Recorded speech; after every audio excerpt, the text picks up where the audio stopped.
Hello, again, it's me. Um, Life with Andrea. Haven't been on for a while, but I just want to give a little recap of what I did this weekend. I went to Martin, Tennessee for a fellowship meeting out there. Um, I knew it was happening for a while. I just didn't desire to go because didn't have the funds, didn't have the money to go. So I was just pretty much like, okay, forget it. It is what it is. But someone reached out to um, me and my husband about wanting to go. So when the call came to me, I'm like, okay, I have to talk to Greg. Well, talk to my husband. Because I knew in my mind, I know how he is, that he's going to say he don't have the money because the bills coming up, rent's coming up, and all this other lovely stuff was coming up. And we just didn't have the money for a room, getting there, or anything. So I just had in my mind, he's going to say no. And it didn't work the way that I thought it was going to happen. So when he came home from work, I told him about it, and I was like, I don't want to go because of X, Y, and Z. So that's what I said. I ain't want to go. So he called back to the person that had called us about going out there, and he was like, well, she don't want to go, but he wanted to go. And they kept going on and on and on and on and on and on. And I knew from that point on that there's going to be some problems because I knew he wanted to go, and he don't like going anywhere without me. So I'm like, okay, I just didn't have a desire to go out there. But he had the desire to go, but I just didn't. I didn't want to hear my ears getting ran off of why you don't want to go and this is going to happen and God is going to help us and he's going to bless us. And I didn't want to hear any of those things. So after a while, they was on the phone talking and I heard them. But in my mind, why can't he just say no? Why can't he just say, forget it? We just don't have it, or we just don't want to go. But it didn't happen. So I end up giving in. I'm like, what about transportation, place to stay? God had worked all of that out. Every single detail. And sometimes you be in that mood like, man, you just don't want to go somewhere and you're not seeing the real big picture of what God is doing. So we end up going, and I got down there and God started showing me what he did. He said, I bless your bill to get your rent to get paid. I blessed all your bills to get paid, taken care of. All of that is taken care of. And I didn't see all of that. But yes, the day before we left, well, the day of we left, everything was paid. Everything was paid, so it wasn't no reason for us not to go. So I had no other excuse not to go, but I just didn't want to go. So went down there. I truly appreciate God for just helping me. And my prayer is, Lord, you're going to have to help me. You're going to have to help me put a desire in my heart to want to go out there. Because I didn't want to go out there with no bad attitude or the or just acting any old kind of way. I just didn't want that. And I knew you can't do that anyway, being a saint. So I just want to go down there to enjoy myself. I'm like, just help me to enjoy myself. Help me to get what I need to get out the messages, the songs, the testimonies, the whole 9 yards. Just help me. So went it, enjoyed ourselves going down there. The transportation was there, didn't have to pay for nothing, didn't have to pay for anything but food.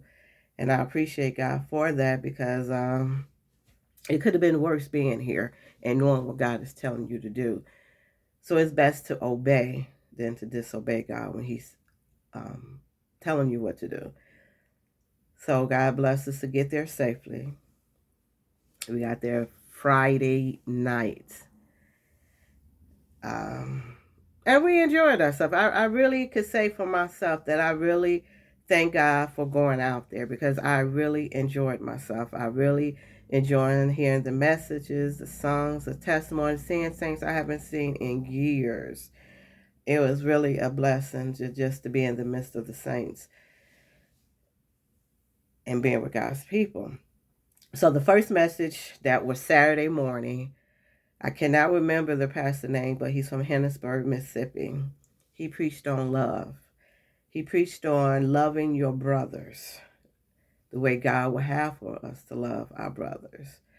It's not just, being saved. It's anybody just loving them, showing them the love that God would show to us if we if we are in a situation and they need the love, we have to show that as being saints.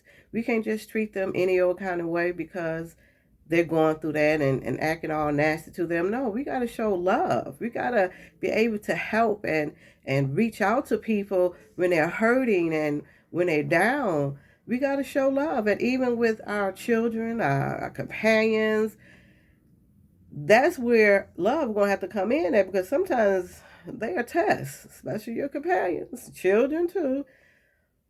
But in spite of, we still have to love them. In spite of their courts and their weird ways and the way they act, and we just got to still love them. And that's where I have fallen short on. Yes, I love my husband. Yes, a lot of things he did was irritating and weird and all of that. But I love him, but not the way God wanted me to love him. And God had to show me that, yes, you love him, but you don't love him the way I want you to love him. In spite of all his quirks and his ways, that's still what I gave you. And I expect for you to love him the way I want you to love him. I want you to love his ways. I want you to love the way he talked, the way he walked. I want you to love every inch of him. His weird ways, his quirkiness, his just everything. It was a test to me. And God said, I still want you to treat him right. And I'm like, okay. I could get more, I need more help in the area. And sometimes, you're going through stuff like that. It's like, I love him, but that's not enough. Show God's love, agape love. And so God had to show me that. Even though he's embarrassment to you at times, you still gotta love him. You still gotta show that love to him. You can't push him off or knock him away or whatever. You still gotta love him. Just like I have those quirky ways and weird ways and all of those things, you want somebody to love you right back the same way. Don't push you off because that's how you are. We all have different backgrounds, and we all have to find ways of loving one another. So that was what God was showing me through that message, learning how to love people the way you want to be loved. And the Saturday night was Pastor Mark Mack from Arkansas, Fort City, Arkansas. And he was talking about, well, his message was running on empty. And you sit back and you look at that or you think about running on empty. And he gave the illustration about a car. When you on empty and you want to keep saying, okay, I'm going to get to the next gas station. I know my car. I can make it to the next gas station. Okay. And sometimes as humans, we could run on empty in a spiritual way. We could be thinking we have God in our lives. We could think we're doing everything that we know, but if you don't get to church, or if you don't listen to God's word, or encourage yourself, you could run on empty. God's spirit could be leaving you if you keep doing that. Just like that car could run out of gas and you be on the side of the road. It could happen to us spiritually. We could lose God's favor. We could lose God's sight of what He's trying to tell us. We could stop hearing God's voice because we don't have it in us to go anymore. We got to find it in ourselves to get to wherever we need to get encouraged, to get the strength we need. We need to get to revivals. We need to get to church. These internet, this Facebook and YouTube, listen to messages online. From my experience, it was hard. Even though I sat here and I tried to listen to the messages when they come on across, but the distractions in the home, it was rough. And I knew for myself, if I didn't make it to church and hear it personally, that I wasn't going to make it. Because there was a big distraction for me. Phones ringing. It's very easy, convenient, but it's not good for the soul because you're not really getting fed the way God would have it. Because the Bible said, forsake not your assembly. You can't stop going to church because of it's comfortable being home. You can sit at your table, you can lay in bed and listen to the message. But that is not, or that's not what God intended. It's not a press anymore.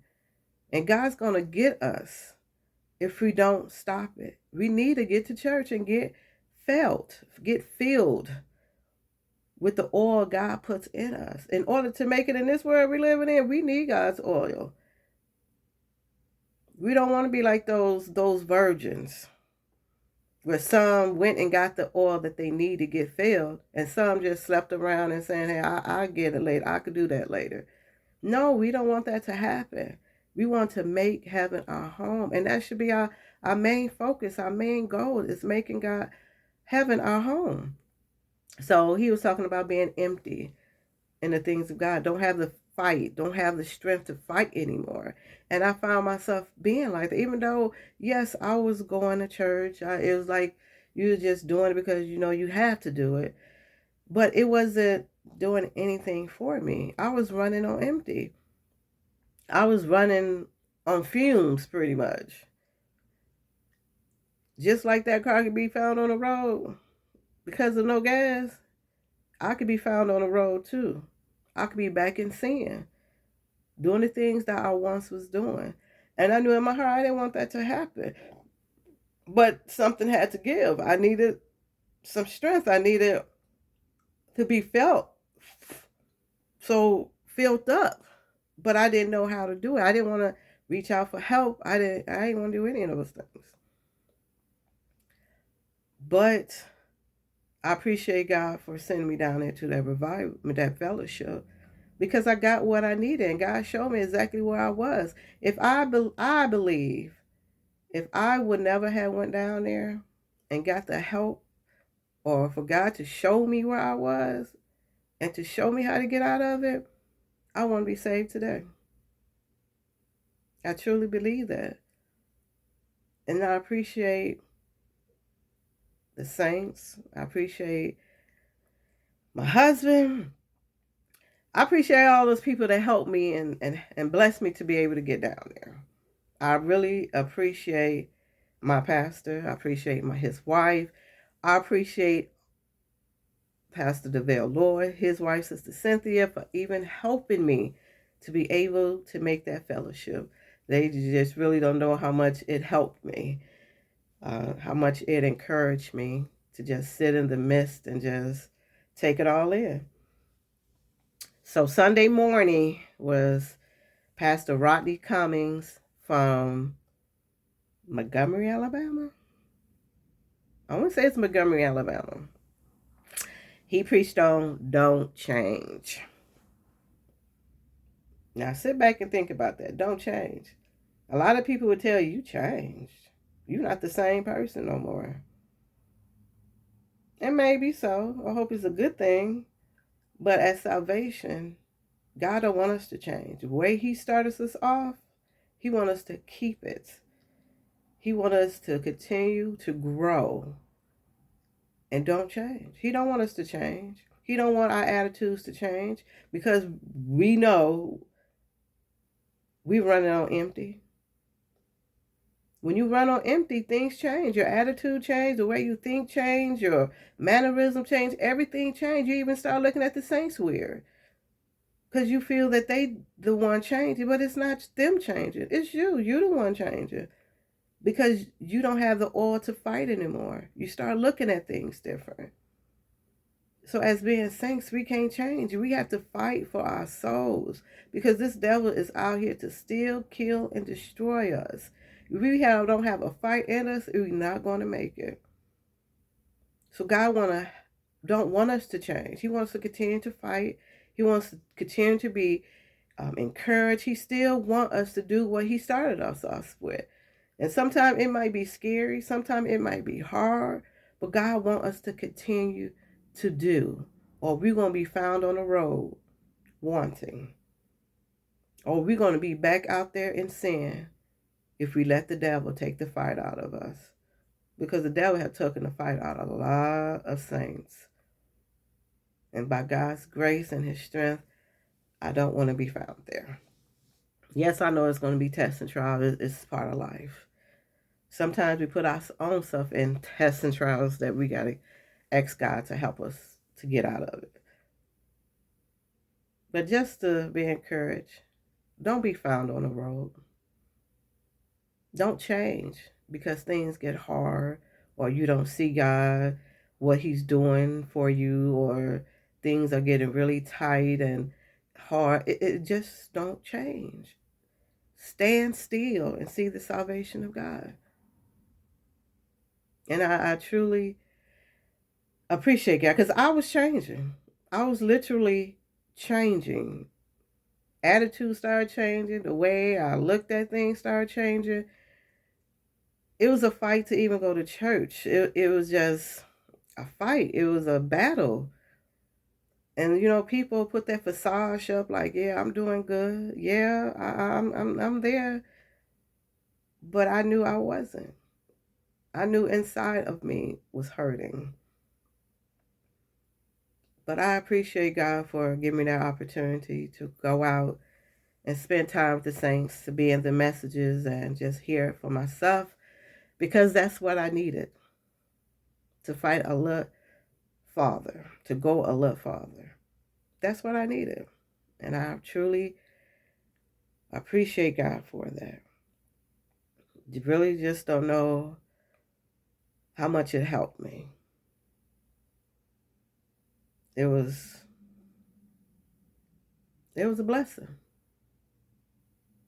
Now, what I'm going to do with it, have to fight. Because God didn't show me myself to let me sit there and just go over it. He showed me myself to help me and to show me that I need help. I need strength. So whoever going through whatever, you don't have to go through it alone. Because God is right there helping us, encouraging us, rooting us on, and encouraging, letting us know we can do it. Because the Bible said I could do all things through Christ who strengthens me. If God said we could do it, we could do it. We just got to get the nerves, the guts up, and just shake ourselves up, shake ourselves off at times, and just get back in the ring and fight. Because our family's looking at us, our children, grandchildren looking at us. There's nothing out there I want. There's nothing out there I need. I've seen what's out there. And then all out there is taking me to hell if that's the route I decide to go. But it's not my desire. My desire is to stay safe. My desire is to fight and do what I got to do to stay safe. Sometimes you're going to be on the floor crying and snot running, but you got to do what you got to do to stay safe. So, just a little encouragement. What I got out the messages. Love, running on empty, don't give up. Don't change, rather. Don't change. So that's just my heart. And I don't want God to take his hand off of me, because he could have done it so many times. But he have people out there that loves you, that care about you, that want to see you make it, that want to see you get saved, change your life around. There's people out there. There's our genuine people out there that cares. Genuine people. And those is God's people. The Church of God. The only church of his mother. I appreciate my pastor. You just don't know how much, he really don't know how much I appreciate him. But yeah, so thank you all for listening.